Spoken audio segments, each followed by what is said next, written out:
when Iron Man came out, I was so inspired, even more inspired than when I saw Spider-Man for the first time. Iron Man in 2008 hit so different. It was a formative movie-going experience for me, and I was MCU ride or die fan from day one. So cut years later, we get the Avengers movies, we get the Captain America movies, we get sequels to both those, we get Iron Man sequels, Thor sequels, and we are far enough along in the MCU where a possible deal with Sony is struck, and there's a possibility that Spider-Man could show up in the MCU. Everyone's shitting their pants.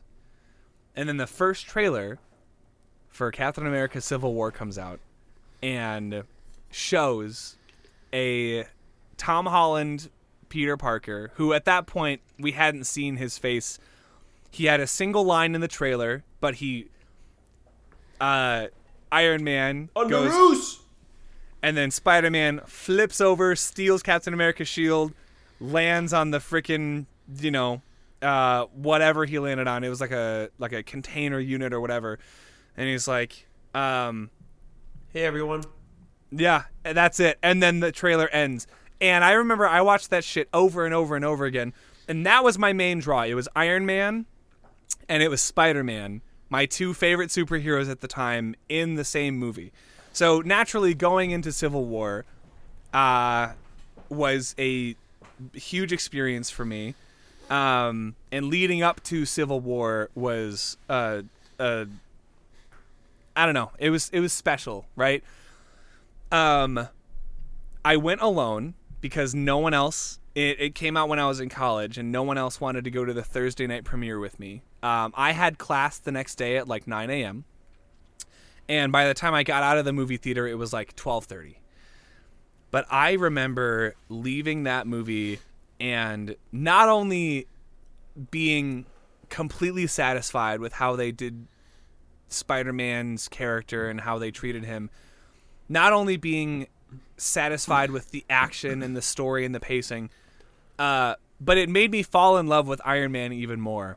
I think the interaction between him and Steve at the end of the movie, where, spoiler alert, you find out that the Winter Soldier Bucky killed Tony Stark's parents. And Tony asks Steve, "Did you know?"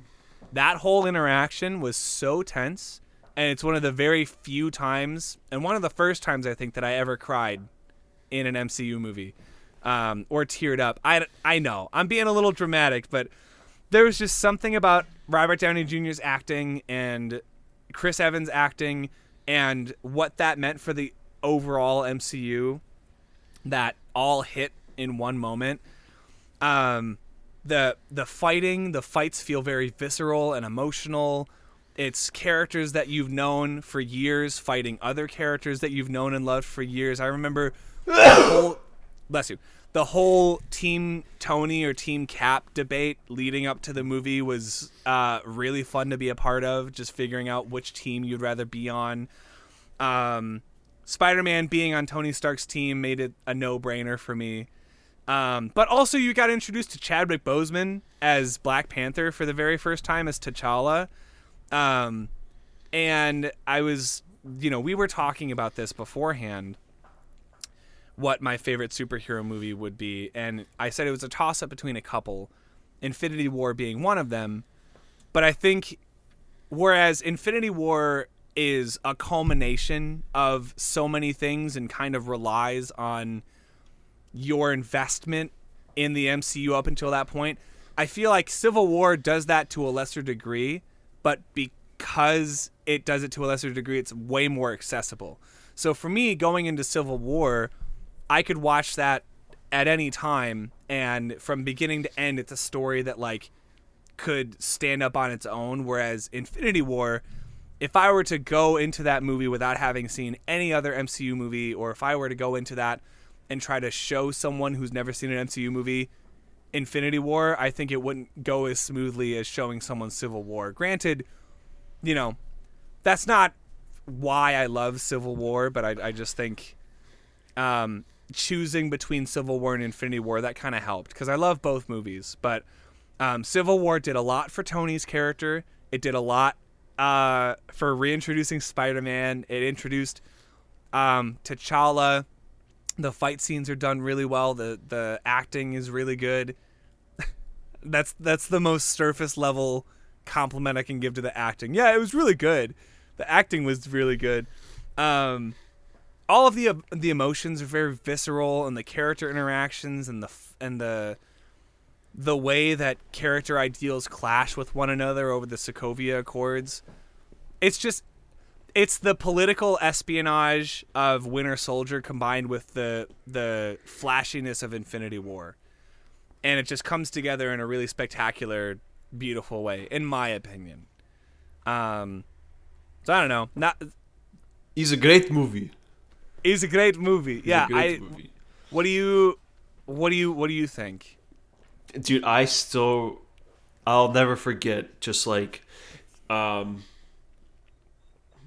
they were talking about like, yeah, I got a guy, or I know a guy. And then it cuts and then Queens comes up. I was just like I just had like that smile come up because I also really like Spider-Man. Yeah. And it's like you knew he was about to show up, and I was just like, oh shit, here we go. Yeah. I remember my theater cheered so loud when Queens popped up. Because they did the reveal was done really well, where it wasn't in your face, but like for Spider-Man fans, as soon as you see Queens, it's like, okay, well, we know who that is. And then his little quips with like, Bucky and Sam, like in the airport when they're fighting, he's just like, oh my God, what's that arm made out of? Like, he was just nerding out, and his interaction with Steve is really good, where, Steve's like, hey kid, where are you from? He's like, Queens.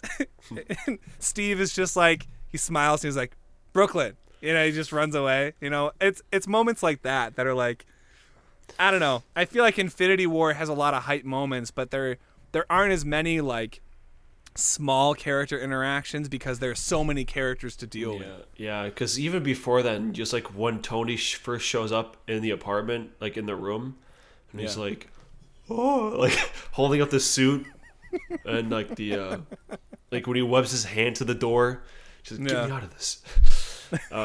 It just felt so natural. Yeah. It barely even felt like it was like written, But yeah, like you mentioned, Black Panther first showing up is really cool. Airport sequence, of course. Everyone describes it as, it's you as a kid with your action figures just butting them together. Is what that scene is. Essentially. Very, very solid movie. Easily my favorite Captain America movie.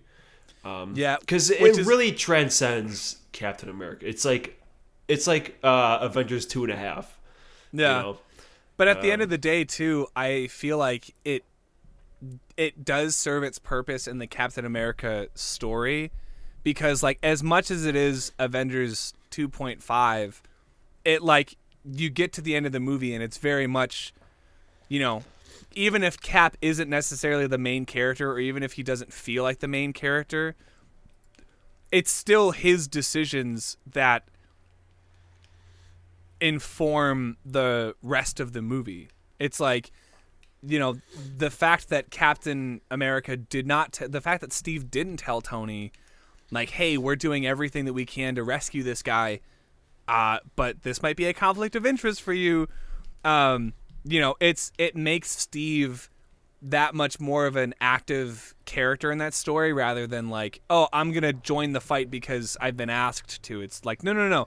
Steve is the one who like champions that side of the Sokovia Accords, but also directly butts heads with Tony and butts fists with Tony. And I love the winner. Yeah. Yeah, I remember when like we all like actually thought like one of them was gonna get murdered when they were fighting. Like especially the scene where Cap he has like the shield, and he like rips, like he hits like Tony's like helmet away, and he was just like, I was like, oh fuck, is he just gonna murder him right now? It was crazy. That scene was nuts.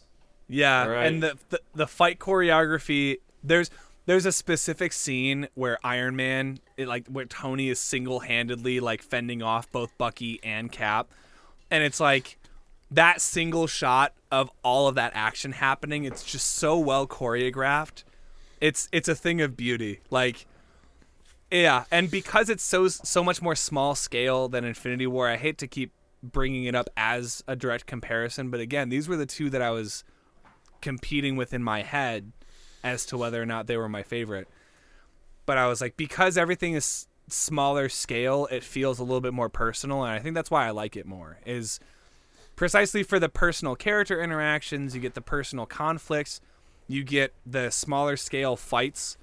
So even if it's not exactly like what Civil War was in the comics, I think the MCU Civil War is a good contender for one of the best stories in the MCU, at least in my opinion, in a lot of ways. Yeah. So I'm excited to hear what your favorite superhero movie is, but I guess we'll have to wait until I know what it is. next episode to figure that out.